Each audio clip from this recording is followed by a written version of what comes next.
Bonjour, bonsoir à tous et bienvenue aujourd'hui pour mon nouveau Confesse vidéo. Nous allons aujourd'hui parler du jour 21 et du jour 22 en parlant de 4 parties bien distinctes comme on peut le voir, magnifiques, avec en première partie une épreuve stratégique, en deuxième partie un de bottom à un top, et pour finir d'un vote facile à bouclier avant de conclure par l'incroyable conseil. Bref, si vous avez raté ces 2 premiers jours, vous auriez pas dû parce que c'était, je pense, la pierre angulaire de mon aventure et certainement ce qui va définir ce que l'avenir va nous dicter. Bref, on est parti pour la première partie, l'épreuve stratégique. L'épreuve stratégique était extrêmement simple, c'était qu'une épreuve en binôme, donc pour ceux qui se rappellent, on était sur le tour des binômes, ça veut dire que jusqu'au prochain conseil que nous reviendrons dans la quatrième partie, nous allons être liés à quelqu'un, et si nous venons à être immunisés, et ben, notre binôme est immunisé. Si on vient utiliser une idol, et ben notre binôme est immunisé. Si on vient à sortir au conseil, et bien notre binôme sort également au conseil. Donc dans cette épreuve on était à deux, on devait choisir des choix à deux, mais clairement, je pense que les binômes n'ont rien apporté à cette épreuve. Expliquons un peu l'épreuve, comment c'était. L'épreuve c'était très simple, c'est qu'on avait 4 mots, donc 4 mots différents avec du coup plusieurs niveaux de points. Donc en vrai les mots ne servent à rien, ce qu'il faut retenir c'est qu'on a 4 points. Les binômes doivent choisir un point, donc soit 4 points, soit 3 points, soit 2 points, soit 1 point. Si tu te retrouves sur une valeur qui est solitaire, donc par exemple si tu vises 1, ou 2, ou 3, ou 4, et que tu es tout seul sur cette valeur, tu gagnes le nombre de points indiqués. Donc par exemple, si toi tu es tout seul sur la valeur 3, tu gagnes 3 points. Si tu es à 2 personnes dessus, et ben personne gagne 2 points et on est tous bloqués. Et l'objectif c'était d'atteindre 15 points. L'épreuve est très sympa, c'est-à-dire qu'il y a un aspect stratégique et tout. Je suis très contente d'ailleurs de la voir parce qu'elle est sympa. Après, est-ce qu'elle est aussi bien que la précédente? Un peu difficile. Moi, il y a plusieurs petits reproches que je donnerais. Déjà, sa position. Euh, je trouve que les binômes n'ont rien apporté. Genre, j'aurais préféré une vraie épreuve de binôme parce que c'est vrai que là, techniquement, tu pouvais la faire en solitaire même sans ton binôme. Et d'ailleurs, c'est ce qui s'est passé puisque Paul n'était pas là au tout début. Enfin, Polo n'était pas là au tout début. Et donc, il a fallu que je fasse les premiers tours en solitaire. Et donc, ça n'apportait rien de particulier. Ça aurait été plus intéressant d'avoir une épreuve, genre par exemple, on a 6 mots différents, ou 7 par exemple, et individuellement les binômes choisissent un mot, donc c'est-à-dire que chacun binôme choisit individuellement un endroit, et lorsqu'on gagne un palier, et ben, on arrive dans une cagnotte totale du binôme. Et donc là, du coup, il y aurait eu un aspect encore plus stratégique dans le sens où, par exemple, si on veut bloquer un binôme, il faut réussir à bloquer les 2 personnes du binôme et pas juste le binôme. Donc, là, voilà, c'est peut-être un point négatif, c'est que les binômes n'ont pas servi à grand chose, c'est une épreuve qu'on pouvait faire en solo. Bien sûr, il aurait fallu augmenter le total de points s'il y avait eu cette idée. L'autre point négatif que je te le donnerais, c'est pourquoi mettre des mots? Pourquoi vert, vert, vert, vert? Pourquoi H, H ou truc?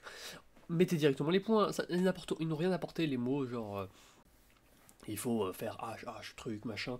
Je suppose peut-être une idole cachée derrière ces mots, je vois pas ce que ça peut être d'autre parce que il n'apporte vraiment rien à l'épreuve en fait, et c'est vraiment particulier. Sinon, l'épreuve en elle-même était très cool. Et d'ailleurs, notre équipe s'est très mal passée. Alors, on a appris rapidement après l'épreuve que il y avait des grosses alliances qui étaient formées derrière, mais il faut savoir que nous, on avait joué en mode bah, on joue et on a perdu, on a perdu. Et en fait, à partir du moment où on a vu qu'on était à 0 points les 2 tours suivants, on s'est dit ok, on est à 0 points 2 tours suivants, on va tenter de donner l'immunité à quelqu'un qui nous intéresse. C'est ça qui me suis passé dans ma tête, c'est que euh, il ne faut pas que Oscaro, Polo, Grenzo, Akatis récupèrent ce totem parce que c'est ça qui nous mettrait en difficulté. Donc, quand Xem est venu nous voir pour nous dire on se met en 4 pour vous bloquer, la première chose que je me suis dite en voyant ça, c'est bah, faisons gagner Xem et Gab. Xem et Gab lors du leur binôme en se sortant du binôme. Donc c'est-à-dire qu'au dernier moment on a dit oh, finalement on va sur 3 et on a offert les 4 points à Gab et Xem, ce qui les a permis de prendre la tête. Et puis ensuite, le jeu a continué. Et puis arrivé à la fin, on savait que ça allait bloquer sur 3 genre pour pas que Xem et Gab pour pas que Xem et Gab gagnent. Du coup, on s'est mis sur 3 et on leur a dit venez prenez la 4 et hop, ça offre la victoire facile à Gab et Xem, et c'est tout ce qu'il me fallait.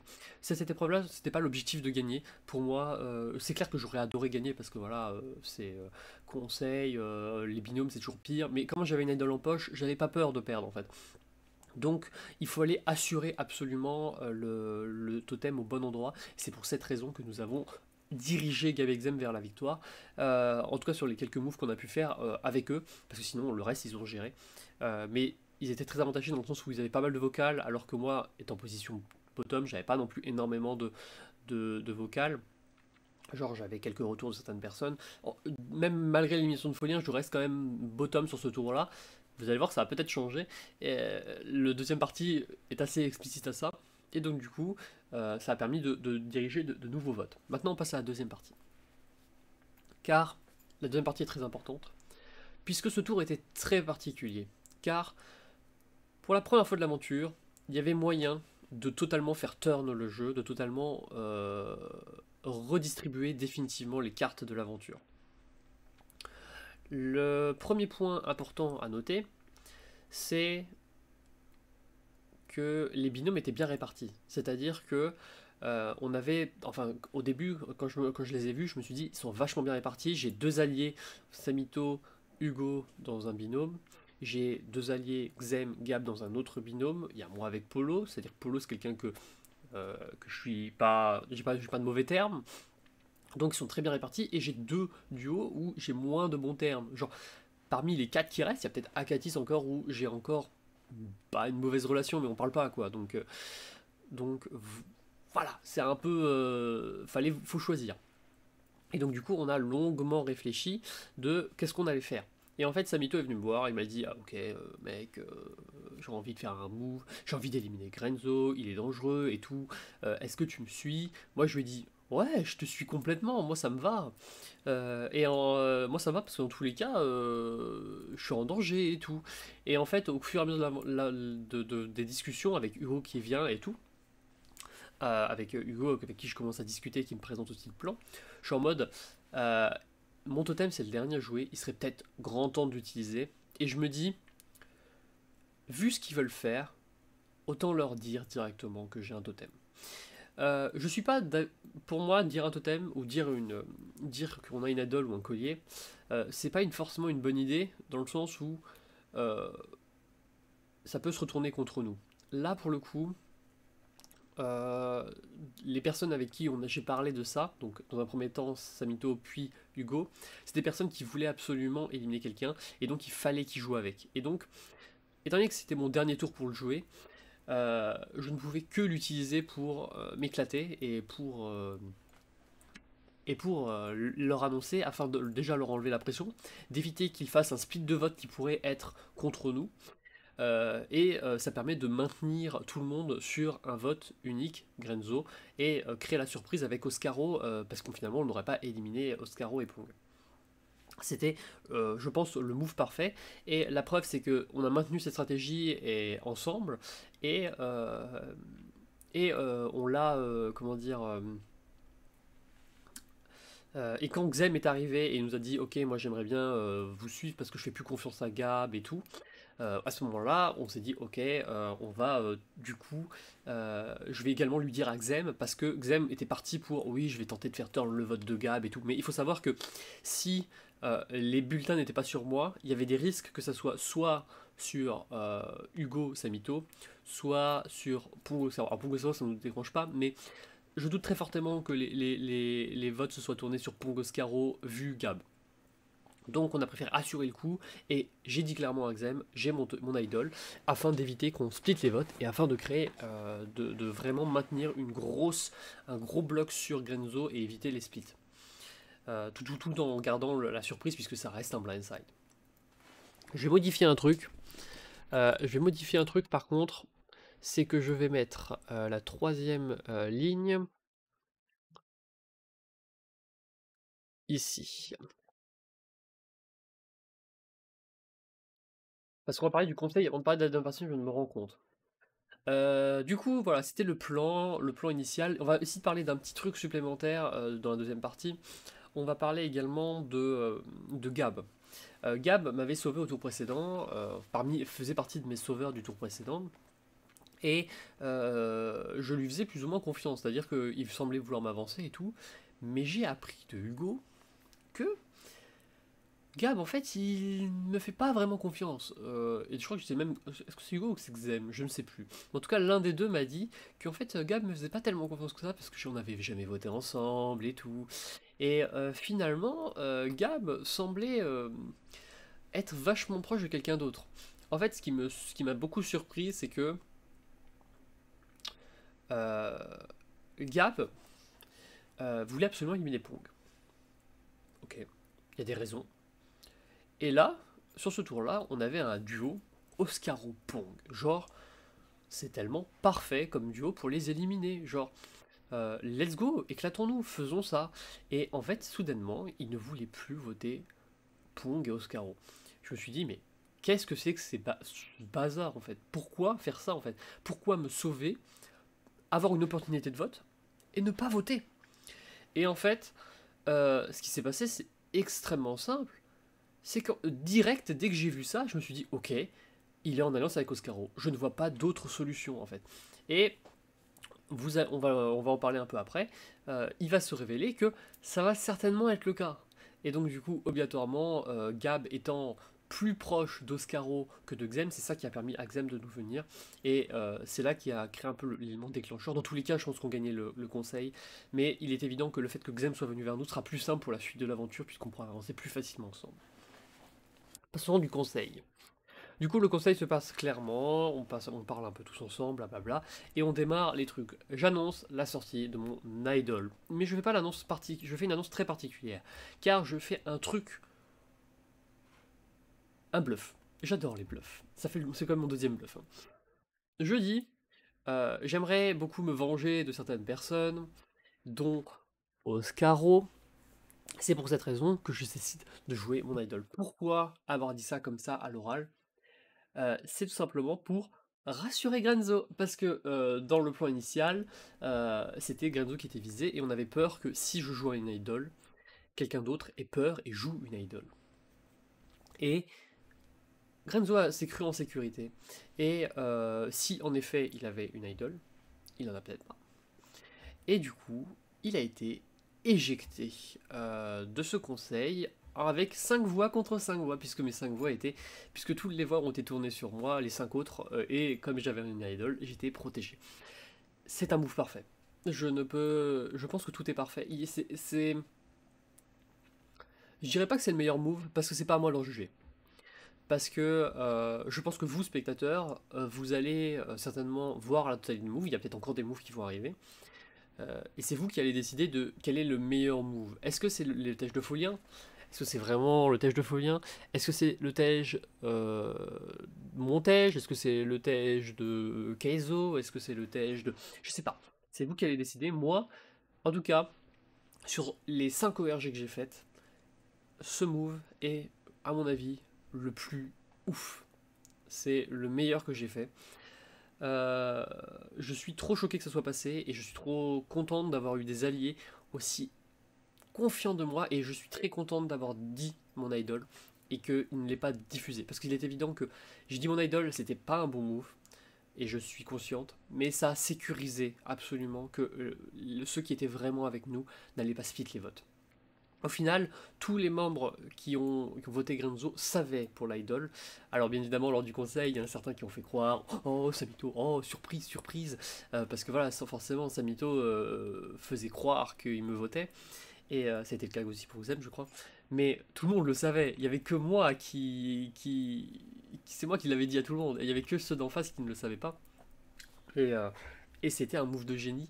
Et je pense que le coup de bluff, si en effet il a une idole en face, c'est encore plus un move de génie parce que je pense que si je n'avais pas donné le petit coup de bluff en début de conseil, en mode je vise Oscaro, Grenzo, s'il en avait eu un, l'aurait certainement sorti. Donc voilà, c'est dit. Alors je sais pas s'il a une idole, mais en tout cas, ça serait génial que ça arrive. Et du coup, je m'en sors dans ce conseil. Et c'est pour cette raison que j'ai donné le titre là à la deuxième partie et que je vais donner le titre là à la quatrième partie.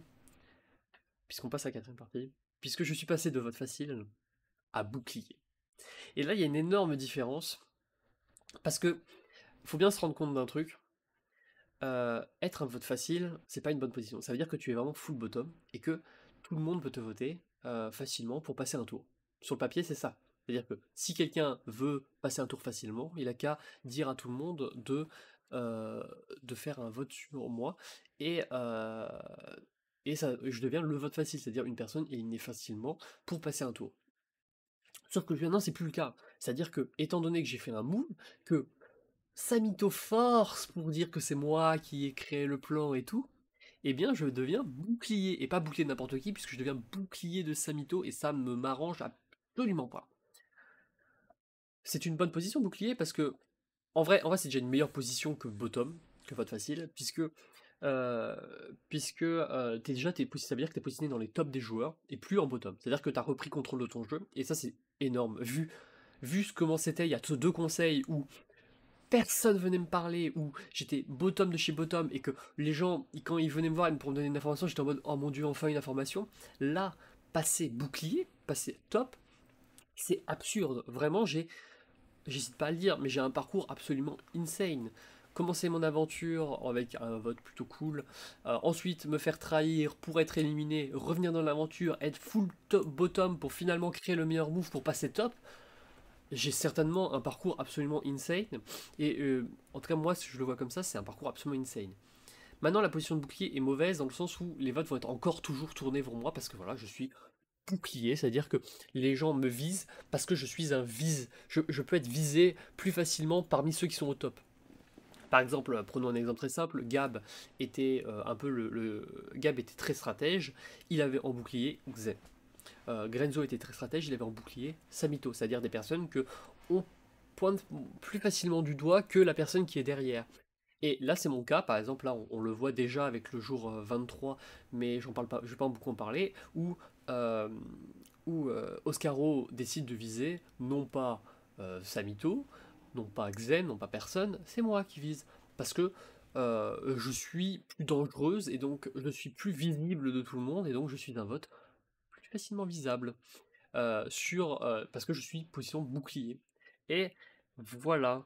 Et c'est parfait. Moi, je préfère être bouclier top que vote facile bottom. Et je vais m'éclater sur cette partie-là. Euh, donc voilà. Ce qui va se passer, c'est que les prochains tours vont être. Le prochain ce tour. À chaque fois, je dis que ça va être décisif, mais non. Le tour là est moins décisif que les autres. Normalement, c'est moins surprise que d'autres. Ce qui serait cool, c'est d'atteindre le F6. On va tenter d'éliminer Oscaro ou Gab, et au tour suivant, éliminer celui qui reste.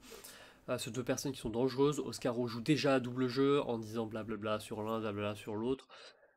Donc, il faut éliminer ces personnes.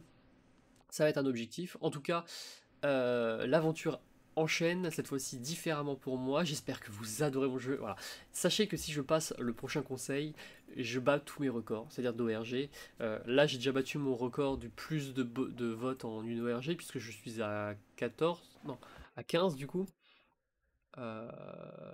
Oui, c'est ça, je suis à 15 votes pris, donc c'est un nouveau record. Alors, mon idol, par contre, a pas battu de record, puisqu'elle a annulé 5 votes, alors que ma première aventure où j'avais une idol, elle avait bloqué 6 votes. Maintenant, le record à battre, c'est ma meilleure position. Sachant que l'ORG à laquelle j'ai fait la meilleure position, c'était 7ème sur 18.